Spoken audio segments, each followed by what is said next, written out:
Assalamualaikum warahmatullahi wabarakatuh. Welcome back to my video. Dalam video kali ini, saya akan menjelaskan sedikit mengenai produk-produk dalam peradilan agama. Salah satunya yaitu tentang putusan. Jadi, tema yang akan kita bahas kali ini yaitu mengenai pengertian putusan atau vonis, jenis-jenis putusan, dan kekuatan hukum putusan dalam peradilan agama. Sebelum membahas lebih jauh, kalian tahu nggak sih bedanya pengadilan dan peradilan? Yaps, istilah pengadilan dan peradilan merupakan dua kata yang berbeda.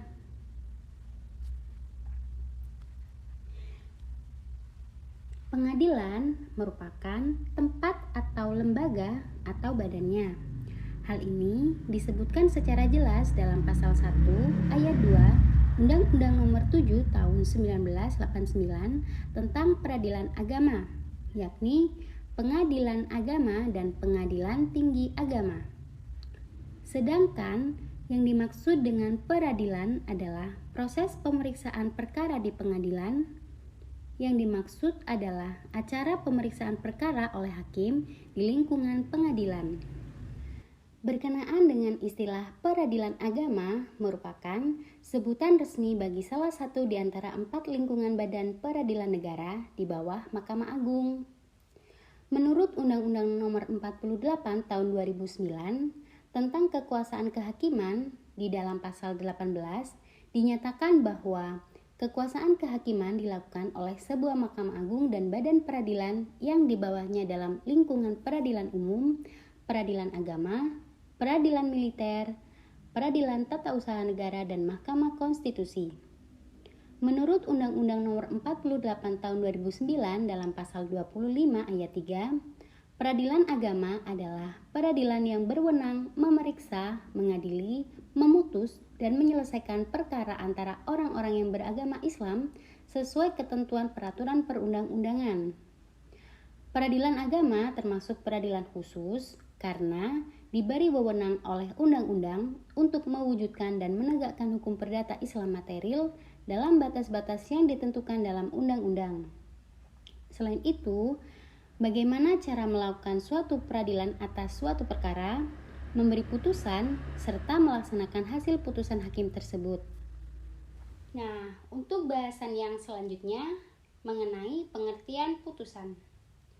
Putusan disebut juga vonis dalam bahasa Belanda dan dalam bahasa Arab adalah al-qada'u, yaitu model peradilan agama karena adanya dua pihak yang berlawanan dalam perkara. Dua pihak dimaksud adalah bila bentuknya gugatan, maka terdapat penggugat dan tergugat. Apabila berbentuk perlawanan, maka terdapat pelawan dan terlawan. Menurut Sudikno Mertokusumo, istilah putusan dalam bahasa Belanda terdiri atas vonis dan gewisde, yang mana yang dimaksud vonis adalah putusan yang belum mempunyai kekuatan hukum yang pasti sehingga masih tersedia upaya hukum biasa. Sedangkan gewisde adalah putusan yang sudah mempunyai kekuatan hukum yang pasti sehingga hanya tersedia upaya hukum luar biasa. Sudikno juga berpendapat bahwa putusan hakim adalah suatu pernyataan yang oleh hakim sebagai pejabat negara yang diberi wewenang untuk itu diucapkan di persidangan dan bertujuan untuk mengakhiri atau menyelesaikan suatu perkara atau sengketa antara para pihak. Bukan hanya diucapkan saja yang disebut putusan, melainkan juga pernyataan dalam bentuk tertulis, kemudian diucapkan oleh hakim di persidangan. Konsep putusan yang berbentuk tertulis tidak mempunyai kekuatan sebagai putusan sebelum diucapkan di persidangan oleh hakim. Artinya, putusan yang diucapkan harus sama dengan yang tertulis. Bila putusan yang diucapkan berbeda dengan yang ditulis, maka yang sah adalah yang diucapkan di depan persidangan. Putusan akhir di sini adalah putusan yang mengakhiri suatu perkara dalam tingkat peradilan tertentu. Suatu putusan hakim baru dikatakan sah apabila dibuat secara tertulis dan diucapkan dalam sidang yang terbuka untuk umum. Untuk bahasan yang selanjutnya adalah jenis-jenis putusan. Di sini, putusan terbagi atas putusan akhir dan bukan putusan akhir atau putusan sela. Dalam pasal 185 ayat 1 HIR dan pasal 196 ayat 1 RBG membedakan antara putusan akhir dengan putusan yang bukan putusan akhir. Artinya, putusan akhir adalah putusan yang mengakhiri suatu sengketa atau perkara dalam suatu tingkat peradilan tertentu. Yang mana putusan akhir ini ada yang bersifat menghukum, ada yang bersifat menciptakan, dan bersifat menyatakan. Dalam proses pemeriksaan perkara di pengadilan, di samping ada putusan akhir, menurut Sudikno Mertokusumo, ada juga putusan yang bukan merupakan putusan akhir. Maksudnya, putusan yang bukan merupakan putusan akhir tujuannya untuk mengakhiri suatu perkara, namun hanyalah putusan-putusan yang diperlukan untuk memperlancar jalannya suatu proses perkara. Adapun untuk jenis-jenis putusan akhir, yaitu terdiri atas putusan kondemnatoir atau bersifat menghukum. Yang kedua, putusan konstitutif atau menciptakan, dan putusan deklaratoir yang bersifat menerangkan. Putusan kondemnatoir adalah putusan yang bersifat menghukum pihak yang dikalahkan untuk memenuhi prestasi. Hukuman semacam ini hanya terjadi pada perkara atau sengketa yang berkaitan dengan perikatan yang bersumber dari perjanjian atau undang-undang. Bentuk prestasi yang harus dilakukan oleh pihak yang dikalahkan terdiri dari memberi, berbuat, dan tidak berbuat. Sebagai contoh, sebuah putusan yang bersifat kondemnatoir dalam salah satu diktum atau amar putusannya menghukum tergugat untuk membayar sejumlah uang sebesar sekian kepada penggugat secara tunai, menghukum kepada tergugat untuk menyerahkan mobil objek sengketa kepada penggugat secara baik-baik bila perlu dengan upaya paksa melalui bantuan aparat negara. Dalam putusan kondemnatoir, dan bila putusan tersebut telah mempunyai kekuatan hukum pasti, berarti putusan tersebut telah mempunyai kekuatan mengikat kedua belah pihak. Karena itu, tergugat menurut hukum harus melaksanakan isi putusan tersebut. Bila tergugat tidak mau melaksanakan isi putusan tersebut, maka penggugat dapat mengajukan permohonan eksekusi kepada pengadilan untuk melaksanakan isi putusan tersebut. Maka pengadilan dapat melakukan eksekusi atas isi putusan tersebut. Putusan konstitutif.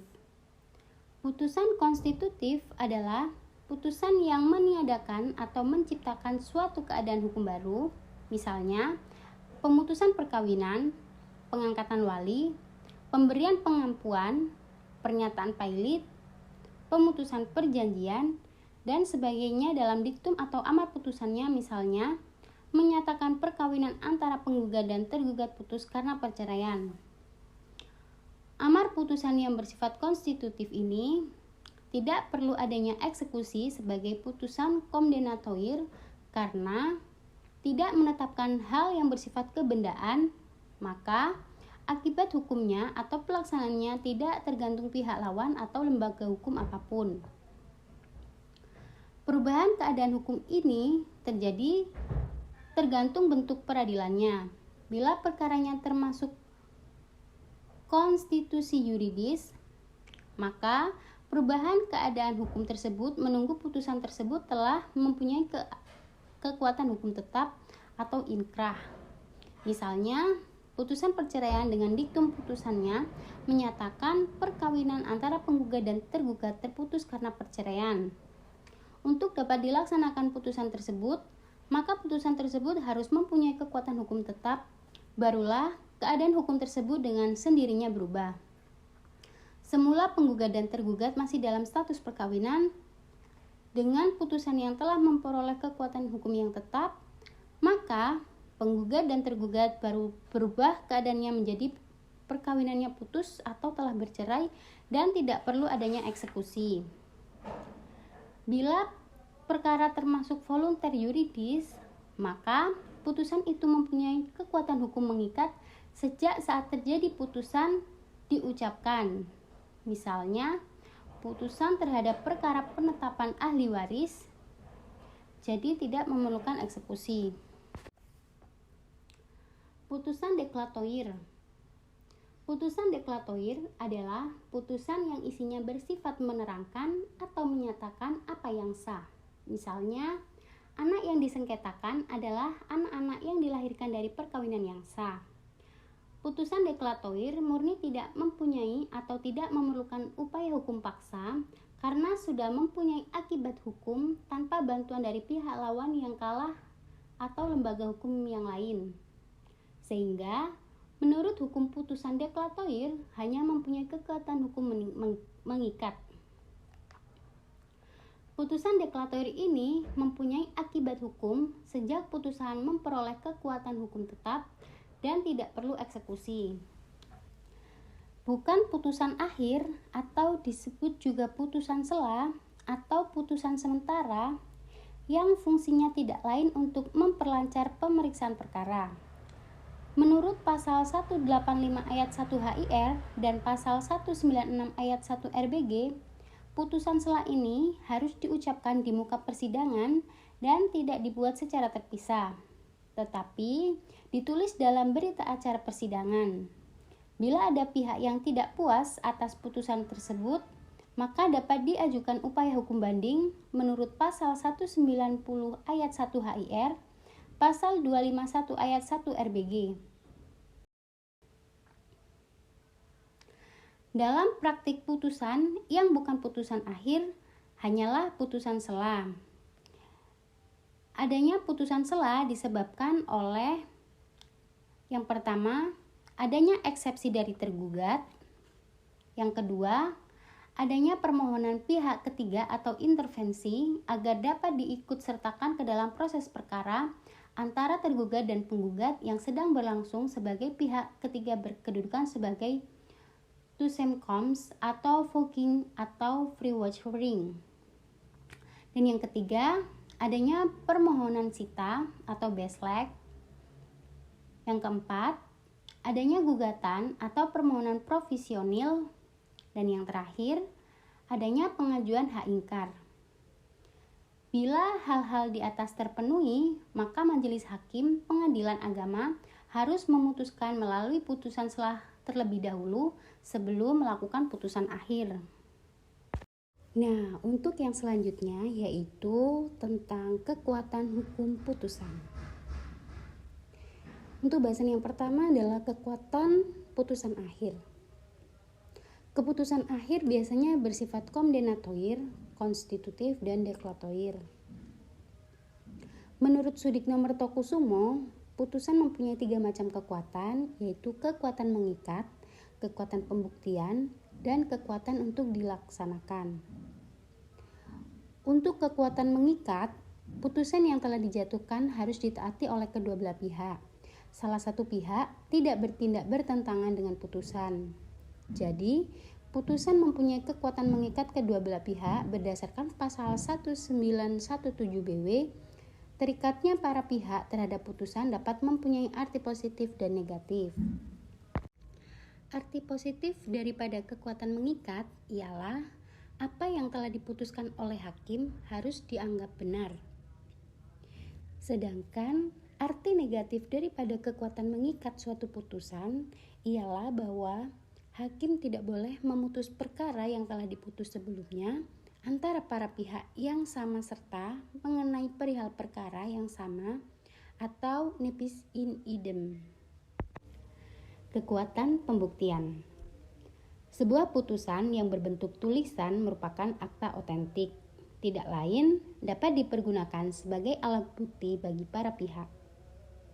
Menurut pasal 1916 ayat 2 BW, disebutkan bahwa putusan hakim adalah persangkaan. Putusan hakim merupakan persangkaan bahwa isinya benar, apa yang diputus oleh hakim harus dianggap benar. Untuk menilai kekuatan pembuktian, sebuah putusan hakim diserahkan kepada pertimbangan hakim, dan hakim mempunyai kebebasan untuk menilai keputusan yang terdahulu, sedangkan keputusan Versteeg tidak atau sama sekali tidak mempunyai nilai pembuktian yang mengikat. Kekuatan eksekusi. Sebuah putusan dimaksudkan untuk mengakhiri sengketa atau perkara antara para pihak dan menentukan hak dan hukumnya. Suatu putusan tidak semata-mata menentukan hak dan hukumnya, namun harus dapat direalisasikan atau dilaksanakan secara paksa. Karena itu, putusan hakim mempunyai kekuatan eksekutorial. Syarat putusan dapat dilaksanakan atau dieksekusi adalah: yang pertama, putusan harus mempunyai kekuatan hukum pasti atau inkrah. Yang kedua, kepala putusan didahului Bismillahirrahmanirrahim berdasarkan pasal 57 ayat 2 Undang-Undang Nomor 7 Tahun 1989, dan demi keadilan berdasarkan ketuhanan yang Maha Esa, pasal 57 ayat 2 Undang-Undang Nomor 7 Tahun 1989. Dan yang ketiga adalah putusan yang berlaku di peradilan umum menurut pasal 2 ayat 1 Undang-Undang Nomor 48 Tahun 2009 tentang kekuasaan kehakiman. Disebutkan peradilan dilakukan demi keadilan berdasarkan ketuhanan yang Maha Esa.